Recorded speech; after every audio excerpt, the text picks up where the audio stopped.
ओम गणेशाय नमः। आप सभी भक्तजनों को संकष्टी चतुर्थी की हार्दिक शुभकामनाएं।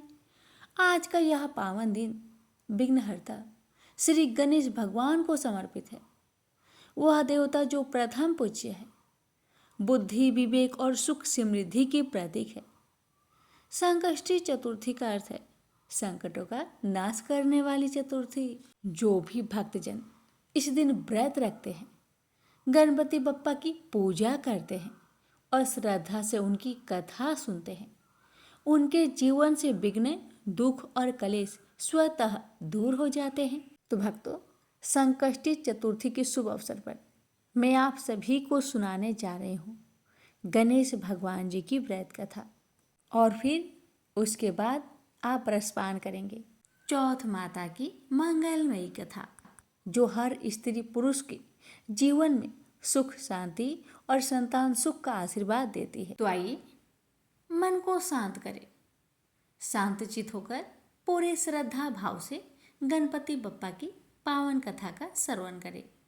प्रेम से बोलिए ओम गणेशाय नमः। चौथ मैया की जय। हे भगवान, हे चौथ माता, आपकी इस पावन कथा को जो भी भक्त आज के दिन श्रद्धा और भक्ति से पूरा सुने, उस भक्त की हर मनोकामना को पूर्ण करे। एक समय की बात है, एक भाई बहन रहते थे। बहन का नियम था कि वह अपने भाई का चेहरा देखे ही खाना खाती थी। हर रोज सुबह उठती थी और जल्दी जल्दी घर का सारा काम काज करके अपने भाई का मुख देखने के लिए उसके घर से निकल जाती। एक दिन रास्ते में एक पीपल पेड़ के नीचे गणेश जी की मूर्ति रखी हुई थी। उसने भगवान के सामने हाथ जोड़कर कहा कि मेरे जैसा अमर सुहाग और मेरे जैसा अमर पिहर सबको दीजिए। यह कहकर वह आगे बढ़ जाया करती थी। हर दिन का उसका यही नियम था। जंगल के झाड़ियों के कांटे उसके पैरों में चुभा करते थे। एक दिन बहन भाई के घर पहुंची और भाई का मुख देखकर बैठ गई। तो भाभी ने पूछा, पैरों में क्या हो गया है ननद जी? यह सुनकर उसने भाभी को जवाब दिया कि रास्ते में जंगल की झाड़ियों से गिरे हुए कांटे मेरे पाँव में चुभ जाते हैं। जब वह वापस अपने घर आ गई, तब भाभी ने अपने पति से कहा कि रास्ते को साफ करवा दो। हमारी ननद यानी कि आपकी बहन झाड़ियों के रास्ते से आती है तो उसके पाँव में बहुत सारे कांटे चुभ जाते हैं। पत्नी की इतना बात सुनते ही भाई तुरंत उठा और हाथों में कुल्हाड़ी लेकर सारी झाड़ियों को काटकर रास्ता साफ कर दिया। और इसी कारण से गणेश जी का स्थान भी वहां से हट गया। यह देखकर भगवान गुस्सा हो गए और उसके भाई के प्राण को हर लिए। लोग अंतिम संस्कार के लिए जब भाई को ले जा रहे थे, तब उसकी भाभी रोती हुई लोगों से कही, थोड़ी देर रुक जाओ, उसकी बहन आने वाली है। वह अपने भाई का मुख देखे बिना नहीं रह सकती। उसका यह हर दिन का नियम है। तब लोगों ने कहा, आज तो देख लेगी, पर कल कैसे देखेगी? रोज के दिन की तरह बहन अपने भाई का मुख देखने के लिए जंगल में निकल दी। जब जंगल में उसने देखा कि सारा रास्ता साफ किया हुआ है, तब वह आगे बढ़ी तो उसने देखा कि सिद्धि विनायक को भी वहां से हटा दिया गया है। तब उसने जाने से पहले गणेश जी को एक अच्छे स्थान पर रखकर उन्हें स्थान दिया और हाथ जोड़कर बोली, हे गणेश महाराज, मेरे जैसा अमर सुहाग और मेरे जैसा अमर पिहर सबको देना। और फिर इतना कहकर आगे निकल गई। लड़की की बात सुनकर भगवान गणेश सोच में पड़ गए, अगर मैं इसका नहीं सुना तो मुझे कौन मानेगा, हमें कौन पूजेगा? तब सिद्धि विनायक ने उसे पीछे से आवाज दिया कि बेटी, इस खेजड़ी की 7 पत्तियां ले जा और उसे कच्चे दूध में घोलकर भाई के ऊपर छींटा मार देना। वह उठकर बैठ जाएगा।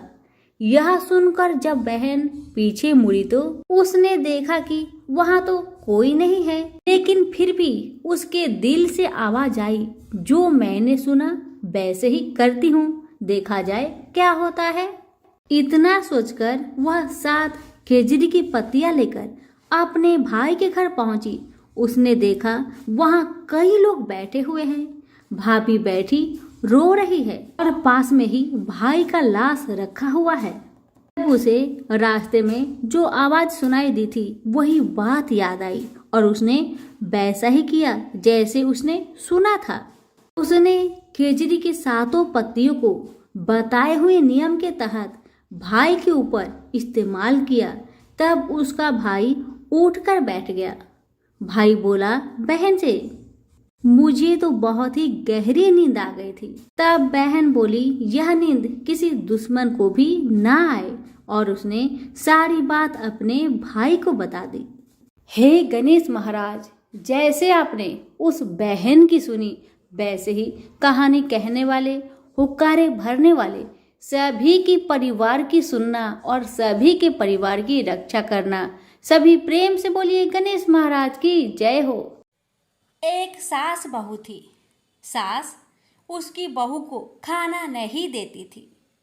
बहू रोज नदी पर जाती तो जाते समय घर से आटा ले जाती। नदी के पानी से आटा गूंथती। गणेश जी भगवान के मंदिर के दीपक से घी लेती। भोग में से गुड़ लेती। पास के शमशान में बाटी सेकती। बाटी में घी गुड़ मिलाकर चूरमा बनाती और गणेश जी भगवान के भोग लगाकर खुद जीम लेती। ऐसा करते बहुत दिन हो गए। यह देखकर गणेश जी भगवान को बहुत आश्चर्य हुआ और उन्होंने अपने नाक पर उंगली रख ली। बहू तो घर आ गई, परंतु जब दूसरे दिन मंदिर के पट खुले तो लोगों ने देखा गणेश जी भगवान की नाक पर उंगली है, तो मंदिर में भीड़ एकत्रित हो गई। गांव के लोगों ने हवन पूजा की, पर गणेश जी भगवान ने उंगली नहीं उतारी। तब सारे गांव में कहलवा दिया कि जो कोई गणेश जी भगवान के नाक से उंगली हटावेगा उसे राजा जी सम्मानित करेंगे। बहू ने सास से कहा, सासू जी मैं कोशिश करूंगी। तब सास बोली, इतने बड़े बड़े पंडित विद्वान कोशिश कर लिए, तू क्या करेगी। सब लोग मंदिर के बाहर एकत्रित हो गए। बहू घूंघट निकालकर अंदर गई, पर्दा लगाया। लोग गणेश जी से हाथ जोड़कर बोले, हे विघ्नहर्ता, मेरे घर से आटा लाती, लोगों को चढ़ाया, घी गुड़ लेती, शमशान में बाटी सेकती, उससे आपको क्या आपत्ति हुई। आपको मुंह से उंगली हटानी पड़ेगी। गणेश जी ने सोचा इसकी बात तो माननी पड़ेगी। इसने पहले मेरे भोग लगाया, यह तो मेरी भक्त है। गणेश जी भगवान ने उंगली हटा ली और बहू को आशीर्वाद दिया कि इस गांव में सभी प्रेम से रहेंगे। बहू मंदिर से बाहर आई। सब गांव वालों ने कहा, बहू तूने उंगली कैसे हटवाई, तू तो जादूगरनी है। तब बहू ने सारी बात गांव वालों को बताई कि मेरी सास मुझे खाना नहीं देती थी। तब मैं घर से आटा लाकर नदी के पास पानी से आटा लगाकर बाटी बनाकर शमशान में सेककर गणेश जी के दीपक से घी, प्रसाद में से गुड़ चुराकर गणेश जी के भोग लगाकर खुद खा लेती। इसलिए गणेश जी को आश्चर्य हुआ और उन्होंने नाक पर उंगली रख ली और मेरी प्रार्थना पर उंगली हटा ली और मुझे वरदान दिया कि अब से इस गांव में सब प्रेम से रहेंगे। हे गणेश जी भगवान, जैसे बहू का मान बढ़ाया, वैसे जो भक्त आपकी इस कथा को बड़े ही श्रद्धा भाव से श्रवण करे, उन सबका मान बढ़ाना, रक्षा करना, घर में अन्न धन का भंडार भरना। प्रेम से बोलिए गणेश जी महाराज की जय। गणेश भक्त से हमारी निवेदन है कि इस कथा को शेयर अवश्य करें। एक गांव था जिसमें एक सेठ जी अपने परिवार के साथ रहते थे। सेठ जी का गांव के पास के ही शहर में बड़ा व्यापार था। सेठ जी गणेश जी की पूजा श्रद्धा एवं विश्वास से करते थे, जिससे सेठ जी के घर में अन्न धन के भंडार सदैव ही भरे रहते थे। उनके जीवन में किसी भी प्रकार की कोई कमी नहीं थी। नित्य प्रतिदिन नियम अनुसार रोज वो नदी पर नहाने जाते और आकर गणेश जी का पूजन करते, उन्हें भोग लगाते और फिर स्वयं भोजन करते थे। यह बात सेठानी जी को अच्छी नहीं लगती थी। वो धार्मिक नहीं थी और ईश्वर में इतना विश्वास नहीं रखती थी। एक बार सेठानी जी ने सोचा कि यह इतना गणेश जी को मानते हैं, गणेश जी की पूजा करते हैं, इससे होता क्या है? आज तो देखती हूँ वो कैसे गणेश जी की पूजा करते हैं। अगले दिन जब सेठ जी नदी पर नहाने जाते हैं तो सेठानी जी गणेश जी की मूर्ति को उठाकर मूर्ति को कपड़े से ढककर बगीचे में जमीन में दबा देती है।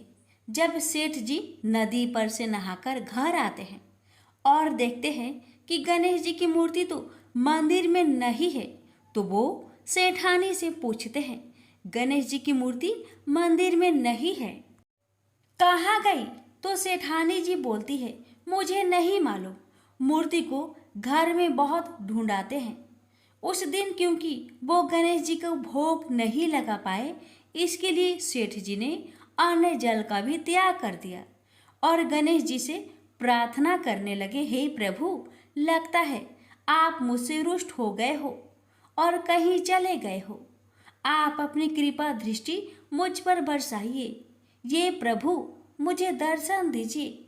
सेठ जी ने मन ही मन सोचा कि आपसे जब तक आप मुझे मिल नहीं जाते, मुझे दर्शन नहीं दे देते, तब तक मैं अन्न जल का त्याग करता हूँ।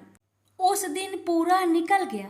रात्रि में सेठ जी की भक्ति से प्रसन्न होकर गणेश जी भगवान ने सपने में गणेश जी भगवान एक छोटे से चूहे के साथ खेल रहे होते हैं और चूहे को खाने को लड्डू देते हैं। चूहा लड्डू लेकर बगीचे में जाता है और जमीन को खोदता है और लड्डू वहीं डाल देता है। अचानक सेठ जी की नींद खुल जाती है। सेठ जी बगीचे में जाते हैं और वहीं खोदते हैं जहां उन्होंने सपने में देखा था, और वहीं से उनको थोड़ी सी जमीन खोदने पर कपड़े में लिपटे हुए गणेश जी की मूर्ति मिलती है। सेठ जी गणेश जी की मूर्ति की पूजा करके उनको यथास्थान स्थापित करते हैं और सेठानी के पूछने पर सारा वृत्तांत उन्हें सच सच बताते हैं। बात जानकर सेठानी जी को आश्चर्य होता है और सेठानी जी मन ही मन श्रद्धा एवं विश्वास से गणेश जी भगवान की भक्त बन जाती है और सेठ जी से कहती है कि मुझसे बड़ा भारी अपराध हो गया है। अब हम दोनों पति पत्नी प्रेम सहित गणेश जी भगवान की आराधना करेंगे एवं उनकी पूजा में कभी कोई कमी नहीं आने देंगे। यह सुनकर सेठ जी अत्यधिक प्रसन्न हो जाते हैं और दोनों पति पत्नी गणेश जी भगवान को धन्यवाद करते हैं। जय बोलो, गणेश जी भगवान की जय हो, सदा ही जय हो। प्रभु अपनी अनुकंपा सेठ सेठानी के समान ही हम सभी पर बनाए रखना। कहानी सुनने वालों की सभी मनोकामनाएं पूर्ण करना। एक बार गणेश जी एक बहुत सुंदर गांव से गुजर रहे थे। इस गांव के खेत हरे भरे थे। सुबह का समय था। ठंडी पवन का आनंद लेते हुए गणेश जी मूषक पर सवार होकर चले जा रहे थे। इतने में वह एक खेत से गुजरे तो आनंदवश फसलों में हाथ फिरा दिया। गणेश जी के ऐसा करने से उस फसल के कुछ दाने हाथ में आ गए। अब गणेश जी को पछतावा हुआ कि उन्होंने तो चोरी कर ली। भले ही उन्होंने जानबूझकर नहीं चुराया, लेकिन अब फसल के दाने तो उनके हाथ में आ गए। गणेश जी ने गिने तो वह 12 थे। अब गणेश जी ने उस खेत के मालिक को खोजा और उन सेठ जी के यहाँ 12 साल की नौकरी पर लग गए।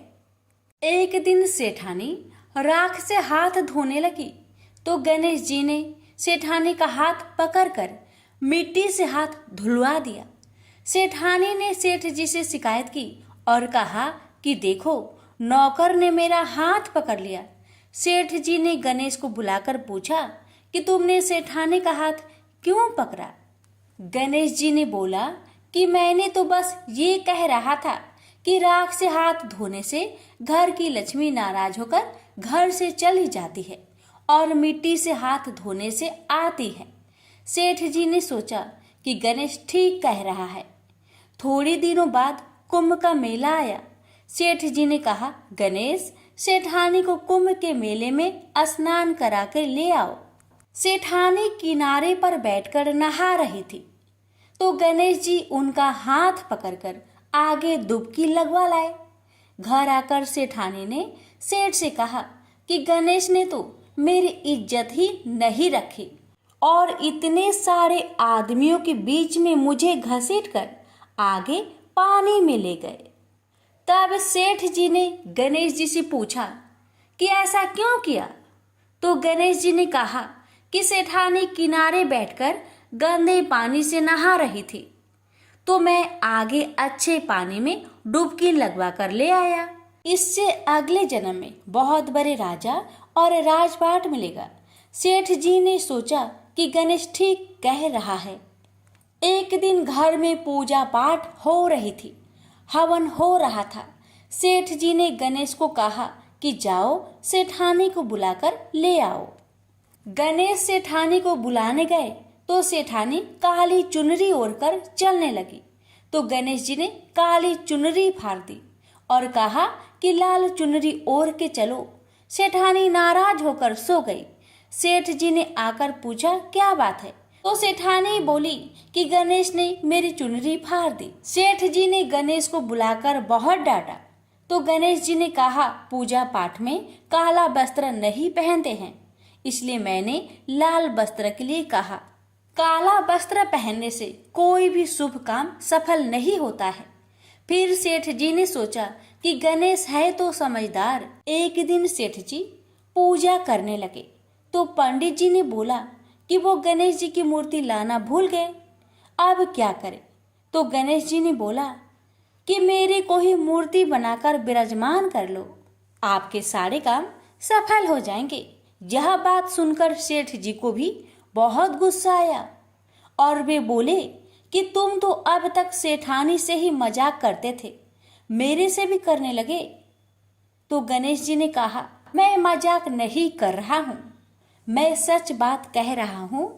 इतने में ही गणेश जी ने गणेश जी का रूप धारण कर लिया और सेठ और सेठानी ने ही गणेश जी की पूजा की।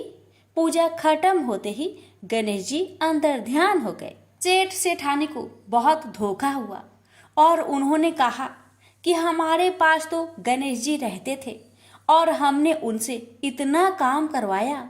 तो गणेश जी ने सपने में आकर सेठ जी को कहा कि आपके खेत में से मैंने 12 अनाज के दाने तोड़ लिए थे, उसी का दोष उतारने के लिए मैंने आपके यहाँ काम किया था।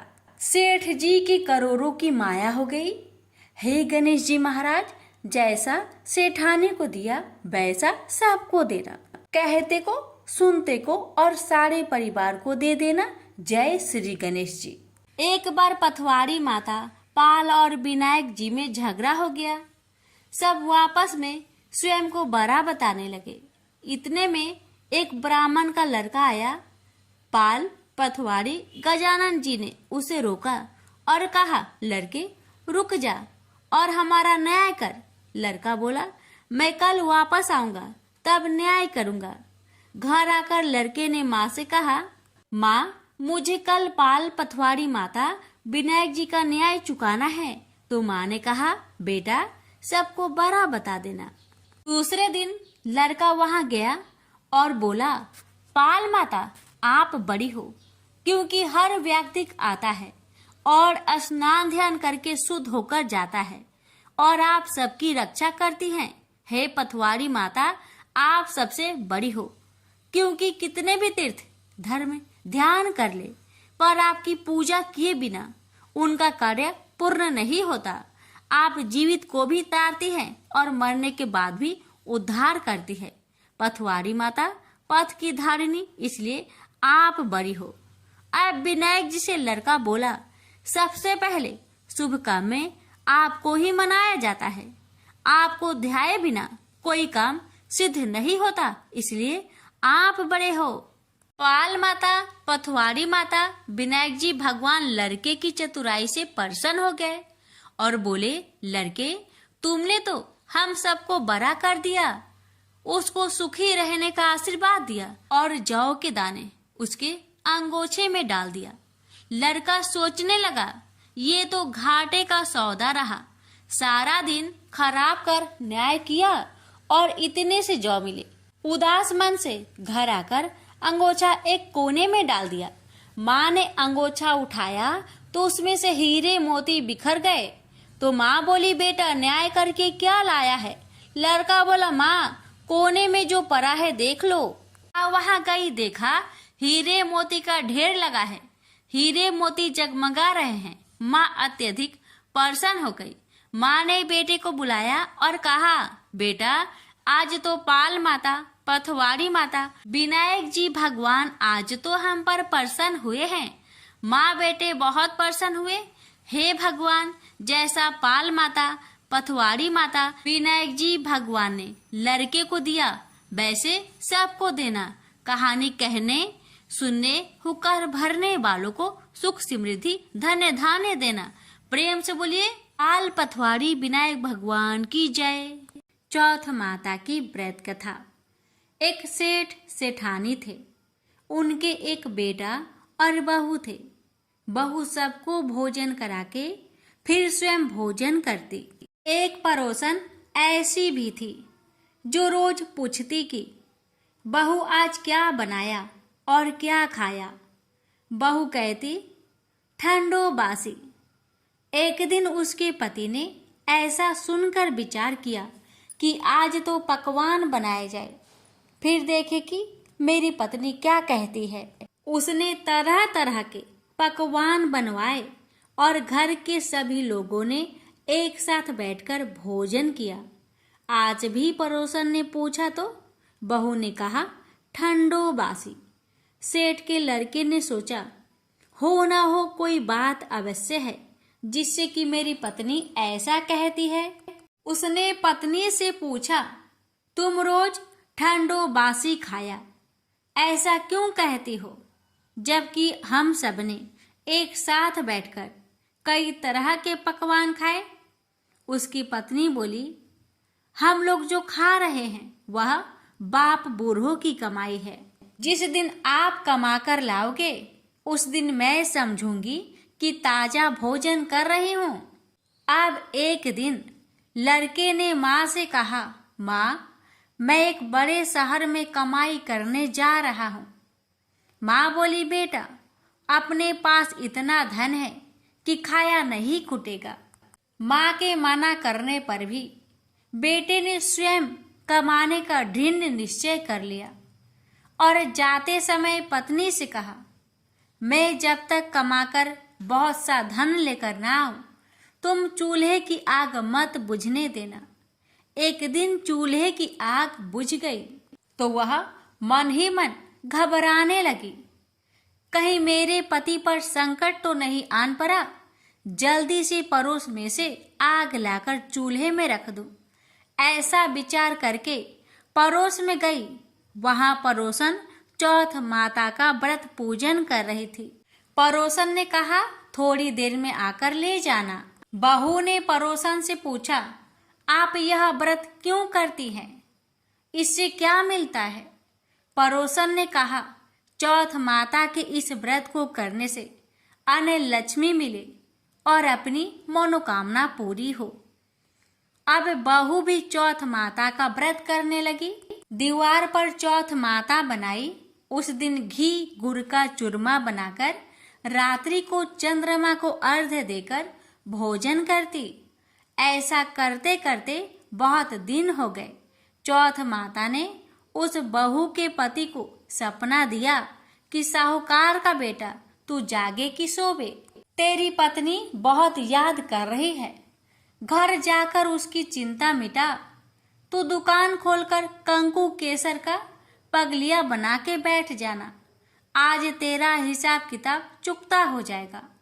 अब तो चौथ माता ने जैसा कहा था वैसा ही हुआ। उसने घर जाने की तैयारी की और गाड़ी भर के धन दौलत लेकर चल दिया। रास्ते में एक बड़ा सा काला नाग फन फैलाए बैठ गया और कहने लगा, आज तो मैं तुझे डसूंगा, छोड़ूंगा नहीं, आज तेरी आयु पूरी हो गई है। तो सेठ के लड़के ने कहा, आज चौथ माता ने मुझे सपना दिया है तो मैं अपनी पत्नी से मिलने घर जा रहा हूँ। वहाँ मेरी पत्नी बहुत चिंता कर रही है, मैं उससे मिलकर जरूर आऊंगा, तब तुम मुझे डस लेना। नाग ने कहा, तुम शपथ पूर्वक कहकर जाओ तो मैं तुम्हें जाने दूंगा, परंतु लौट कर नहीं आए तो तुम्हारे घर आकर मैं तुम्हें डस लूंगा। इस प्रकार सर्प को वचन देकर वह अपने घर पहुंचा। वहां सभी से हंसी खुशी से मिला और भोजन करके उदास होकर बैठ गया। उसकी पत्नी ने उदास होने का कारण पूछा तो पति ने काले नाग वाली बात बताते हुए कहा, यदि मैं उसके पास नहीं जाऊंगा तो वह घर आकर मुझे डस लेगा। पत्नी बहुत चतुर थी, उसने कहा कि आप घबराओ नहीं, लेट जाओ, मैं एक उपाय करती हूँ। पत्नी ने कमरे की 7 पीढ़ी सिराओ धोई।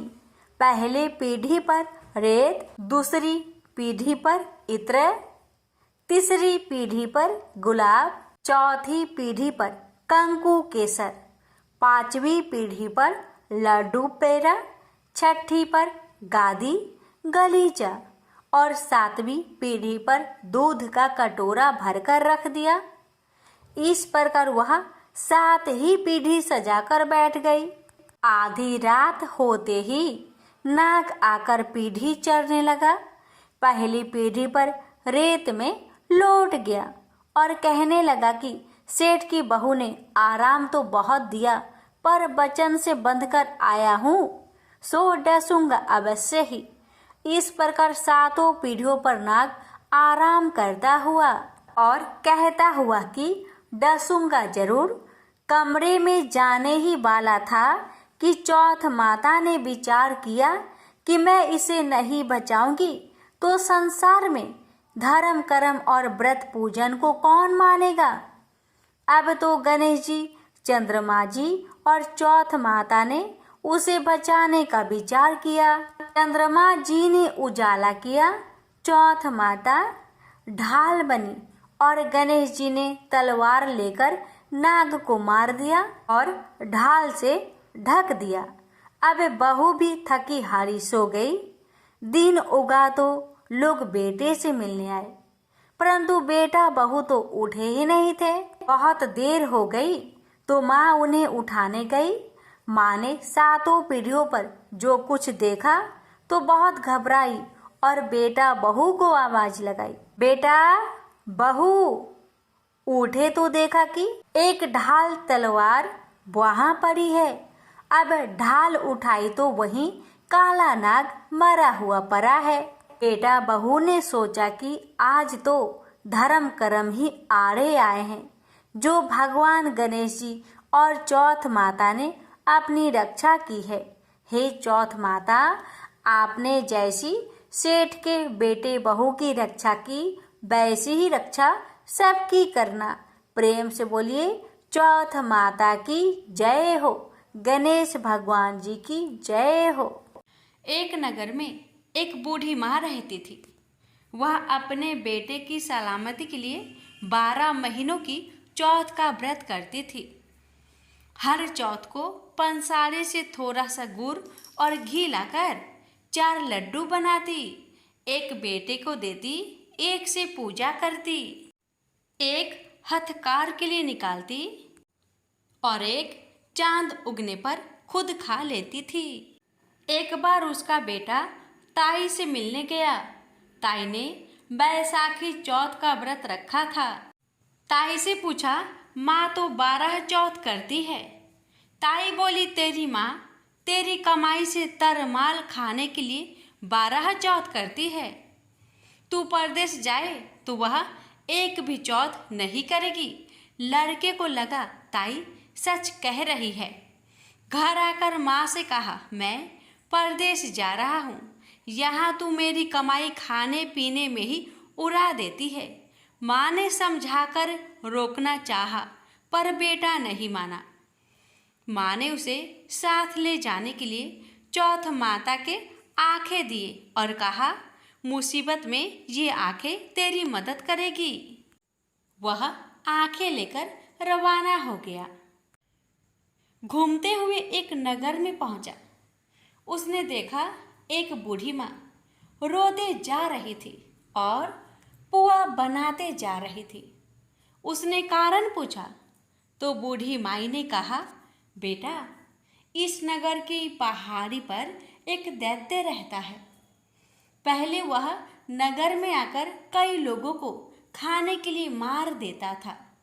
अब राजा हर घर से एक आदमी दैत्य के पास भेजता है और आज मेरे बेटे की बारी है, इसलिए रो रही हूँ और उसी के लिए पुए बना रही हूँ। वह बोला, तू पुए मुझे खिला दे, तेरे बेटे की जगह मैं चला जाता हूँ। बूढ़ी माँ ने खीर पुए उसे खिला दिए। खा पीकर वह सो गया। रात को राजा के सैनिक आए तो बूढ़ी माँ ने उसे भेज दिया। दैत्य के सामने पहुंचने पर उसने चौथ माता के आंखें दैत्य की तरफ फेंककर कहा, हे चौथ माता, यदि मेरी माँ मेरी सलामती के लिए व्रत करती है तो दैत्य का सिर कटकर गिर जाए। तुरंत दैत्य का सिर कटकर गिर गया। लड़का वापस आ गया। राजा ने उसे उपहार देकर विदा किया। चलते हुए एक दूसरे राजा के नगर में पहुंचा। इस राज्य में आवा तभी पकता था जब एक इंसान की बलि दी जाती थी। सिपाहियों ने उसे पकड़कर आवे में चुन दिया। लड़के ने आंखें आवे में डाले और कहा, हे चौथ माता, यदि मेरी माँ मेरी सलामती के लिए व्रत करती है तो आवा मेरी बलि लिए बिना ही झट से पक जाए। आवा तुरंत पक गया। आवे में से मिट्टी की जगह सोने चांदी के बर्तन निकले। अंदर से लड़का बोला, बर्तन धीरे धीरे निकालना, मुझे लग न जाए। राजा ने उसे निकलवाया और पूछा, इस आवे से तुम बच कैसे गए? लड़के ने बताया कि उसकी माँ चौथ माता का व्रत करती है, व्रत के कारण ही वह बच पाया है। राजा को विश्वास नहीं हुआ। उसने एक चांदी की सुराही मंगवाई और कहा कि सुराही की नली से निकलकर दिखाओ, तभी मुझे विश्वास होगा। लड़के ने चौथ माता को याद करके आंखें सुराही में डाले और कहा, मैं भंवरा बनूं, सुराही से निकलूं। लड़का भंवरा बनकर सुराही से निकल गया। राजा ने खुश होकर राजकुमारी की शादी उसके साथ करवाई और सभी लोगों को चौथ माता का व्रत करने को कहा। उसे माँ की याद आई। उसने राजा के पास जाकर खुद के नगर जाने की इच्छा जाहिर की। राजा ने रथ, घोड़ा, हाथी और खूब सारा दान दहेज देकर उन्हें विदा किया। चौथ के दिन अपने नगर पहुंचा। वह अकेला पंसारी के यहाँ माँ का इंतजार करने लगा। सोचा चौथ है तो माँ यहाँ जरूर आएगी। थोड़ी देर बाद लकड़ी टेकती हुई माँ आती दिखी। बेटा माँ के चरणों में गिर पड़ा। कहा, माँ, मैं तेरा बेटा हूँ, मुझे माफ़ कर दो। माँ ने उसे गले से लगा लिया।